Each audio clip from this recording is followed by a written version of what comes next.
Dam ಕಟ್ಟಿ ಬೇರೆ ಜಿಲ್ಲೆಯವ್ರಿಗೆ ಕೊಡೋದು ಬಿಟ್ಟರೆ ಬಿಜಾಪುರಕ್ಕೆ ಏನೂ ಲಾಭ ಆಗೋದಿಲ್ಲ ಅಂತ ವಾಜಪೇಯಿ ಮುಂದೆ ಹೇಳಿದಾಗ ಆ ಪುಣ್ಯಾತ್ಮ ಅಟಲ್ ಬಿಹಾರಿ ವಾಜಪೇಯಿ ಇನ್ನೂ ನೆನೆಸ್ತೇನೆ. ನೇರವಾಗಿ ಅವತ್ತಿನ ಅಟಾರ್ನಿ ಜನರಲ್ ಹರೀಶ್ ಸಾಳ್ವೆ ಅವ್ರಿಗೆ ಫೋನ್ ಮಾಡಿದ್ರು. कल हमारा एक कर्नाटक के हमारे एमपी और केंद्र मंत्री आ रहे, उनका जो अफिडेविट डालने का है सुप्रीम कोर्ट में, आप करिए. ಮುಂಜಾನೆ 8 ಗಂಟೆಗೆ ಹರೀಶ್ ಸಾಳ್ವೆ ಅವ್ರ ಮನೆಗೆ ಹೋದ್ವಿ ನಾವು, ಅನಂತಕುಮಾರ್ ನೇತೃತ್ವದಲ್ಲಿ.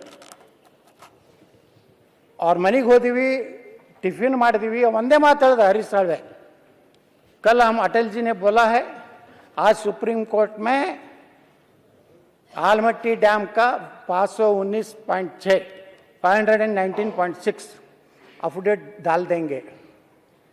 ಅವ್ರಿಗೆ ಧಮಕಿ ಬಂದಿದ್ರ ಬಗ್ಗೆ ವಾಜಪೇಯಿ ನಮ್ಮ ಮುಂದೆ ಏನು ಹೇಳ್ತಾರೆ ಅಧ್ಯಕ್ಷರೇ, ನನ್ನ ಸ್ವಾರ್ಥಕ್ಕಾಗಿ, ನನ್ನ ಪ್ರಧಾನಮಂತ್ರಿ ಕುರ್ಚಿಗಾಗಿ ಕರ್ನಾಟಕಕ್ಕೆ ನಾನು ಬಲಿಕೊಳ್ಳಿಕ್ಕೆ ಸಾಧ್ಯ ಇಲ್ಲ ಅನ್ನುವಂಥ ಮಾತನ್ನು ಅಟಲ್ ಬಿಹಾರಿ ವಾಜಪೇಯಿ ಅವತ್ತು ಹೇಳಿದ್ರು.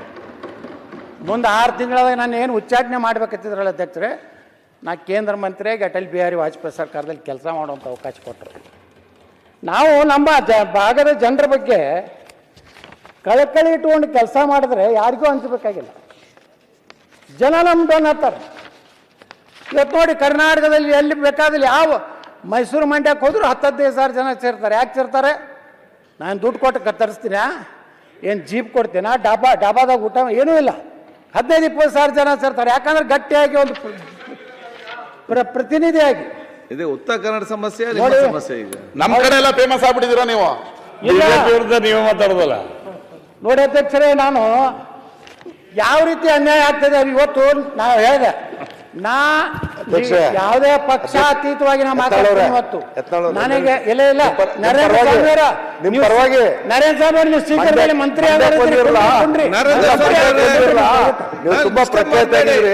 ಅಧ್ಯಕ್ಷರೇ, ಬಿಜಾಪುರದಲ್ಲಿ ಕಿತ್ನಾಳು ನೋಡ್ರಿ ಅಧ್ಯಕ್ಷರೇ, ನಮ್ಮ ಸರ್ಕಾರ ಇದ್ದಾಗಿಂದ ಒಂದು ಅನ್ಯಾಯ ಹೆಂಗೆ ರಾಜೀವ್ ಕಾಗೆ ಅವ್ರು ಹೇಳಿದಾರಲ್ಲ, ನೀವು ಕಂಟಿನ್ಯೂ ಮಾಡಿ. ಅವ್ರು ಯಾಕೆ ಡಿಸ್ಟರ್ಬ್ ಆಗ್ತೀರಿ? ನಾ ಡಿಸ್ಟರ್ಬ್ ಆಗುದಿಲ್ಲ. ಅವರು ನರೇಂದ್ರ ಸ್ವಾಮಿ ಅವರು ನಾವು ಮಂತ್ರಿ ನೀವು ಡಿಸ್ಟರ್ಬ್ ಆಗಬಾರ್ದು. ಡ್ಯಾಮ್ ಕಟ್ಟಿ ಬೇರೆ ಜಿಲ್ಲೆಯವ್ರಿಗೆ ಕೊಡೋದು ಬಿಟ್ಟರೆ ಬಿಜಾಪುರಕ್ಕೆ ಏನೂ ಲಾಭ ಆಗೋದಿಲ್ಲ ಅಂತ ವಾಜಪೇಯಿ ಮುಂದೆ ಹೇಳಿದಾಗ ಆ ಪುಣ್ಯಾತ್ಮ ಅಟಲ್ ಬಿಹಾರಿ ವಾಜಪೇಯಿ ಇನ್ನೂ ನೆನೆಸ್ತೇನೆ. ನೇರವಾಗಿ ಅವತ್ತಿನ ಅಟಾರ್ನಿ ಜನರಲ್ ಹರೀಶ್ ಸಾಳ್ವೆ ಅವ್ರಿಗೆ ಫೋನ್ ಮಾಡಿದ್ರು. कल हमारा एक कर्नाटक के हमारे एमपी और केंद्र मंत्री आ रहे, उनका जो अफिडेविट डालने का है सुप्रीम कोर्ट में, आप करिए.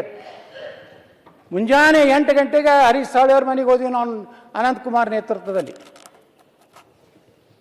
ಅವ್ರ ಮನೆಗೆ ಹೋದಿವಿ, ಟಿಫಿನ್ ಮಾಡಿದ್ವಿ. ಒಂದೇ ಮಾತು ಹೇಳಿದ ಹರೀಶ್ ಸಾಳ್ವೆ, कल हम अटल जी ने बोला है आज सुप्रीम कोर्ट में आलमट्टी डैम का 519.6 519.6 अफिडेविट डाल देंगे. ಅವ್ರಿಗೆ ಧಮಕಿ ಬಂದಿದ್ರ ಬಗ್ಗೆ ವಾಜಪೇಯಿ ನಮ್ಮ ಮುಂದೆ ಏನು ಹೇಳ್ತಾರೆ ಅಧ್ಯಕ್ಷರೇ, ನನ್ನ ಸ್ವಾರ್ಥಕ್ಕಾಗಿ, ನನ್ನ ಪ್ರಧಾನಮಂತ್ರಿ ಕುರ್ಚಿಗಾಗಿ ಕರ್ನಾಟಕಕ್ಕೆ ನಾನು ಬಲಿಕೊಳ್ಳಿಕ್ಕೆ ಸಾಧ್ಯ ಇಲ್ಲ ಅನ್ನುವಂಥ ಮಾತನ್ನು ಅಟಲ್ ಬಿಹಾರಿ ವಾಜಪೇಯಿ ಅವತ್ತು ಹೇಳಿದ್ರು.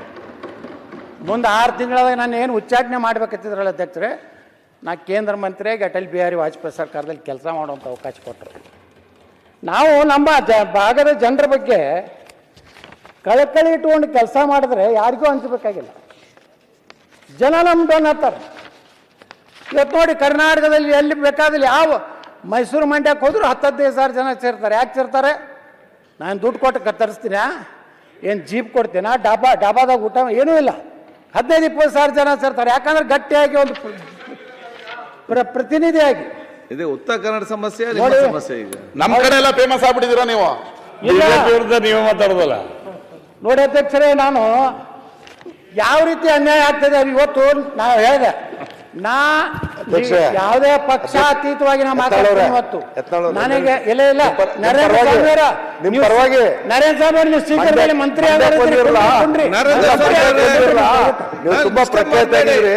ಅಧ್ಯಕ್ಷರೇ, ಬಿಜಾಪುರದಲ್ಲಿ ಕಿತ್ನಾಳು ನೋಡ್ರಿ ಅಧ್ಯಕ್ಷರೇ, ನಮ್ಮ ಸರ್ಕಾರ ಇದ್ದಾಗಿಂದ ಒಂದು ಅನ್ಯಾಯ ಹೆಂಗೆ ರಾಜೀವ್ ಕಾಗೆ ಅವ್ರು ಹೇಳಿದಾರಲ್ಲ, ನೀವು ಕಂಟಿನ್ಯೂ ಮಾಡಿ. ಅವ್ರು ಯಾಕೆ ಡಿಸ್ಟರ್ಬ್ ಆಗ್ತೀರಿ?